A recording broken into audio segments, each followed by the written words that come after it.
Hola amigos, ¿cómo están? Bienvenidos a Perú 21 TV. Mi nombre es Mayra Calderón y se acordarán ustedes que hace algún tiempo nosotros hablábamos sobre lo sucedido en Patás con la minera Poderosa, donde 9 trabajadores fueron dinamitados, fueron secuestrados y fueron alcanzados, además por criminales. Bueno, eso fue un hecho que marcó mucho Patás, pero ahora sucede algo también que no estaría tan aislado. Y estamos hablando de la criminalidad. ¿Por qué? Porque un convoy policial donde se encontraban 5 integrantes de la banda criminal Los Parqueros de Bijus fue interceptado ayer, 7 de enero, y los presuntos delincuentes habían sido detenidos por miembros de la Policía Nacional porque se dedicarían a la extracción ilegal de oro en la provincia de Patás, en La Libertad. Bueno, de acuerdo a los medios locales, lo que también se ha podido conocer es que el convoy ha sido atacado en la carretera Cochorco, El Molino, con balazos disparados contra los agentes policiales de la comisaría de Bijus. Tras este enfrentamiento, la policía estuvo muy preocupada porque habrían 2 de sus miembros que estarían desaparecidos. Bueno, esta es una situación que lo que revela es que las mafias criminales operan en La Libertad. Acordémonos que a raíz de lo sucedido en la mina de Poderosa, el premier Alberto Tarola dijo: nosotros vamos a mandar seguridad para que estas situaciones no se vuelvan a producir. Pero lo que vemos es que hay una escalada.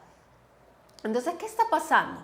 Sobre este tema en particular ya estamos conectados vía Zoom con Ricardo Valdés. Él ha sido viceministro del sector del interior. Le damos la bienvenida. ¿Cómo está? Bien, bien, ¿qué tal? Un gusto, como siempre, Mayra.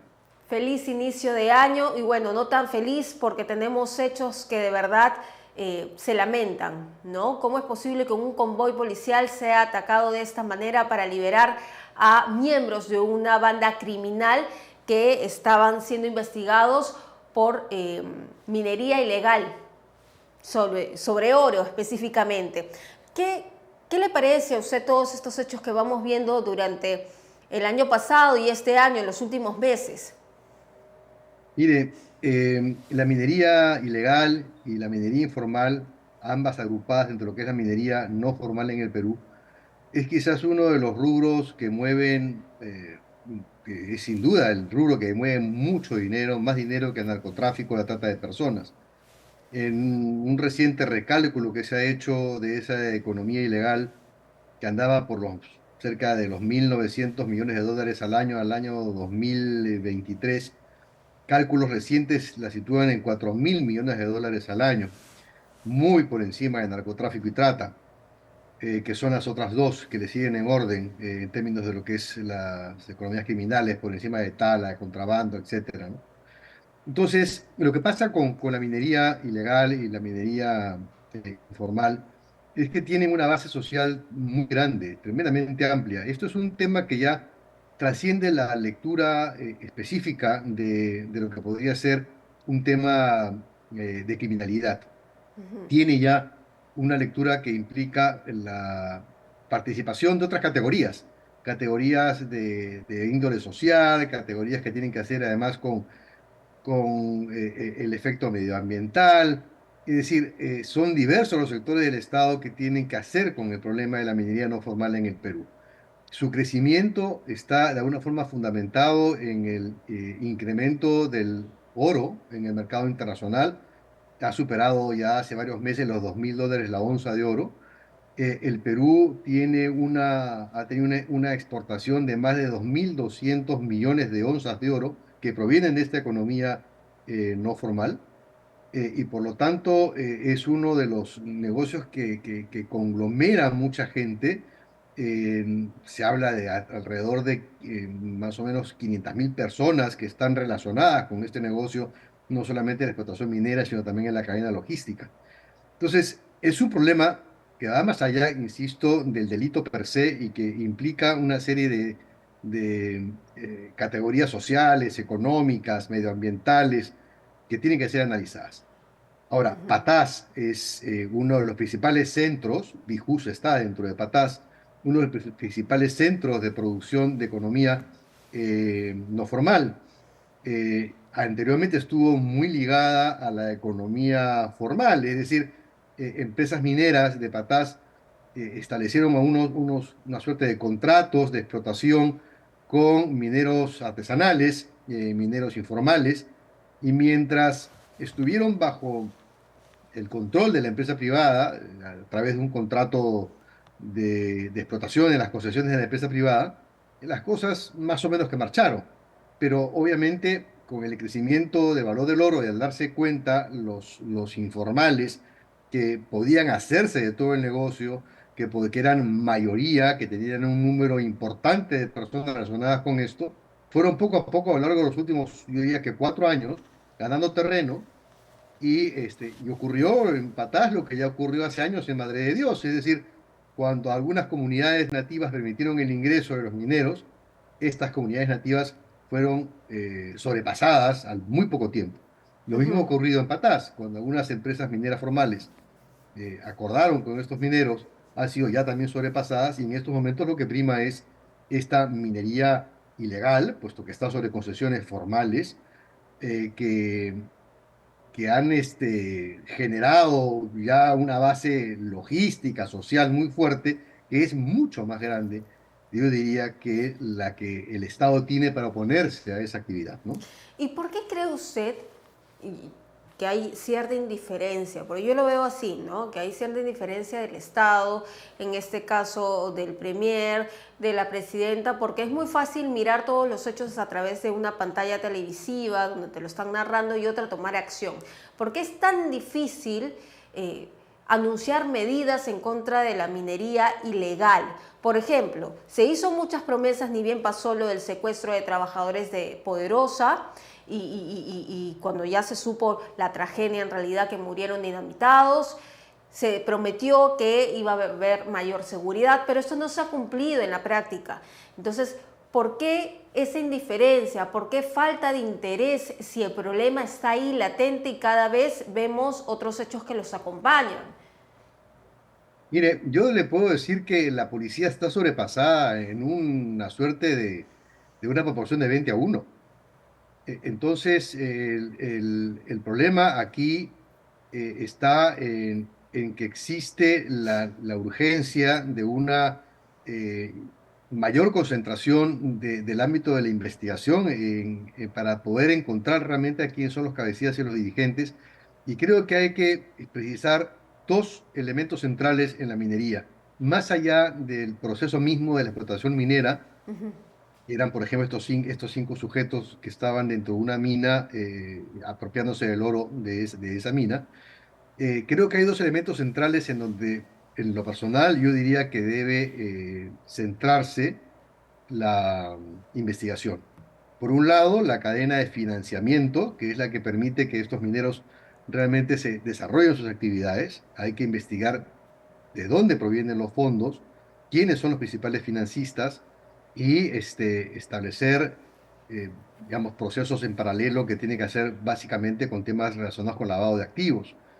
Y lo segundo que tiene que también establecerse es qué se hace con ese mineral. Ese mineral es transportado en el otro extremo de la cadena, ya no solamente la parte financiera para permitir la explotación, sino qué se hace con el mineral extraído, y esto va a plantas procesadoras. Y estas plantas procesadoras también tendrían que ser materia de investigación para poder justamente bueno, cercar digamos,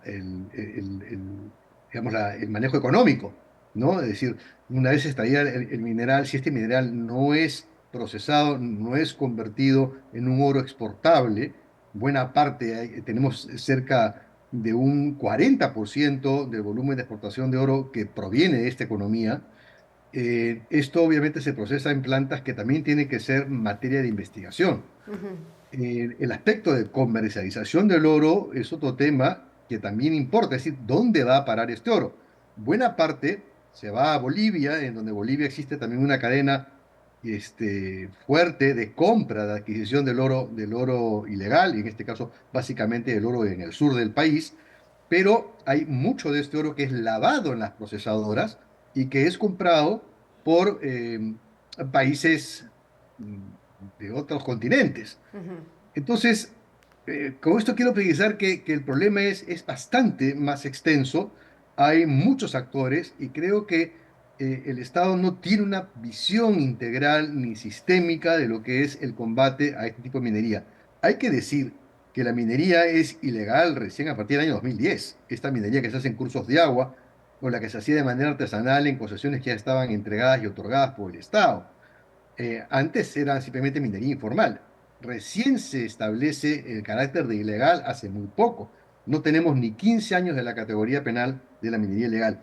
Entonces, eso también ha hecho que, por un lado, la respuesta del Estado sea tan lenta y tan incipiente. Y hay que decir también, al hablar de una población tan grande, de más o menos medio millón de personas involucradas en esta actividad económica, que cuenta con el favor político de muchas autoridades, no solamente autoridades locales, también de congresistas, que lo que hacen es este proceso, digamos, tergiversado el mecanismo del reinfo, que es lo que le permite a un minero artesanal decir, no, yo ya estoy registrado, estoy en proceso de formalización, entonces déjeme tranquilo que este mineral sí es mío. Y en realidad lo que tenemos es un porcentaje mínimo de la gente del reinfo que realmente ha cumplido con todo el procedimiento que manda la ley, pero este registro es extendido año a año desde hace muchos años, desde el 2016. Entonces, hay, como digo, una serie de aristas que tienen que analizarse para poder enfrentar este tema tan grande de la minería no formal que incluye, insisto, la ilegal como la informal en el Perú, ¿no? Ojalá que el Ejecutivo pueda poner este tema en agenda, porque como usted bien dice, no solamente se trata de un sector, ¿no? Varios ministerios tendrán que trabajar en conjunto para poder abordar el tema, pero hasta ahora no se ha visto un real interés en este tema. ¿Qué podría pasar si es que no se aborda de manera adecuada en conjunto este tema y en el Congreso siguen extendiendo este reinfo, que es este registro de mineros informales? ¿Qué Lo podría pasar en lógico el es futuro? que lo que va a ocurrir es que se va a seguir extendiendo y lamentablemente cuando la minería no cumple los estándares y requisitos ambientales y de cuidado y donde se usan una serie de, de recursos que en realidad están vedados porque contaminan, como el uso del mercurio, por ejemplo, esto se va a seguir extendiendo como sin control. Y va a llegar un momento en que al ser fuente de ingresos, muy grandes para personas que en realidad están ganando muy poco, que tienen poco acceso a las facilidades de servicios en general, que pueden ser del Estado público, servicios públicos o servicios privados. El entrar en esta actividad económica les permite justamente contar con esos servicios y contar con dinero. Entonces, si es que no hay una respuesta integral por parte del Estado a este problema de la minería, digamos, va a seguir creciendo y va a convertirse realmente en un problema muy serio que va a requerir quizás ya cuando sea muy difícil de manejar, va a requerir de medidas sumamente drásticas que van a generar un costo social muy alto, muy, muy alto. Mire, y esto desde la parte tan pequeñita de tener investigaciones policiales que realmente sean, eh, digamos, no puras, pero por lo menos que sean reales, ¿no? Cuando ocurrió lo de la mina Poderosa, inmediatamente, con un gran triunfalismo, se detuvo gente que no tuvo nada que hacer, prácticamente nada que hacer con el operativo de la Poderosa, y hubo un triunfalismo por parte de las autoridades para pintarnos de que estaban realmente haciéndose cargo del problema. Y con lo que le acabo de comentar, no es un tema ni que empieza ni termina en un tema policial. El tema policial es apenas un ángulo, pero la lucha tiene que darse en otros aspectos, en otras líneas, y al pensar en una cadena muy sencilla de financiamiento, producción y comercialización, hay que mirarlo en toda la longitud del proceso. Y en esa longitud del proceso hay muchísimos comprometidos, muchísimos actores, muchísimos responsables y obviamente no solamente responsables, sino también responsabilidades de autoridades de toda índole que no se están haciendo cargo de su parte para solucionar el problema. Entonces, sin duda, aquí lo que corresponde, como usted lo ha mencionado, es que el Ejecutivo en todos sus niveles, me refiero al Ejecutivo nacional, el regional y el local, eh, empiecen a tener por lo menos unas líneas de acción en donde se logre un acuerdo, una conversación, donde intervenga el Ministerio de Energía y Minas, el Ministerio de Medio Ambiente, en fin, los gobiernos regionales, el Ministerio del Interior, el Ministerio de Defensa. Hay una gran contaminación de ríos en estos momentos en la zona de Loreto.